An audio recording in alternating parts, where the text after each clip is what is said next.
Hello সবাইকে, সকাল সকাল আরেকটা নতুন ভিডিও নিয়ে চলে এসেছি। আজকে আমি রান্না করব চিকেন কষা। তাই তোমাদের সঙ্গে চিকেন কষা কি করে রান্না করছি সেটা শেয়ার করব, তোমরা দেখো। কড়াই বসিয়ে দিলাম, তেলও ঢেলে দিলাম, সর্ষের তেল।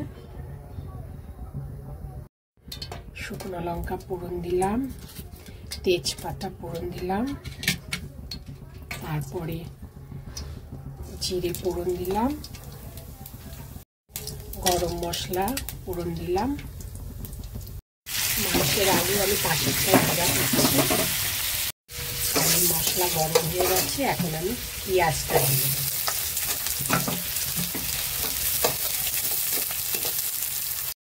পেঁয়াজ ভাজার মধ্যে নুন দিয়ে দেবো। এবার পেঁয়াজটা লাল লাল করে ভাজা করবো। আর এখানে আলু ভাজা হচ্ছে।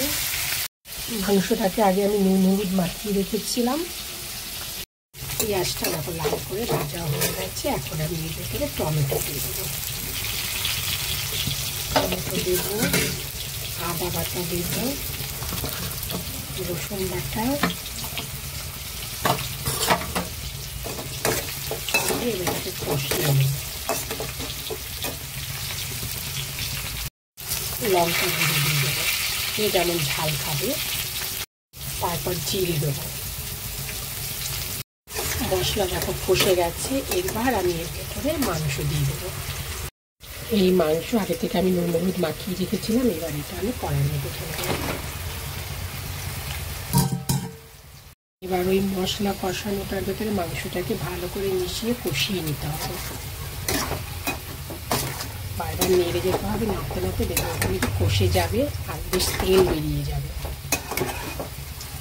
সেটাতে আমার আলু ভাজাটাও হয়ে গেছে। দেখো আলুটা কি সুন্দর লাল করে ভেজেছি, কি সুন্দর কষে গেছে দেখো মাংস। এবার এর ভেতরে আমি আলু ভাজাটা ঢেলে দেবো। এই আলু ভাজাটা দিয়ে দেবো একসাথে। এবার এগুলোকে মেখে নেবো। আর আবার কিন্তু একটু নামমাত্র জল দেবো, একদম কিন্তু বেশি জল দেবো না, নামমাত্র। ভালো করে নাড়াচাড়া দিয়ে নিয়েছি। এবার মাংসটাকে আমি একটু ঢেকে দেবো, থালা দিয়ে ঢেকে দিলাম। মাংসটাকে এবার সব কিছু কষিয়ে টষিয়ে ঢাকা দিয়ে দিয়েছি। একটু কষবে, তারপরে ঢাকনাটাকে তুলে দেবো।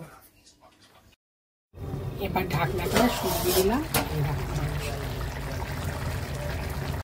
এটা ঘি আছে, মাংসটা নামানোর আগে একটু ঘি দিয়ে দেবো। আমি নুন মিষ্টি সব আগে দেখে নিয়েছি, ঠিক আছে। এবার ঘি দিয়ে দিয়েছি। আর গ্যাসটাকে আমি নিভিয়ে দেবো।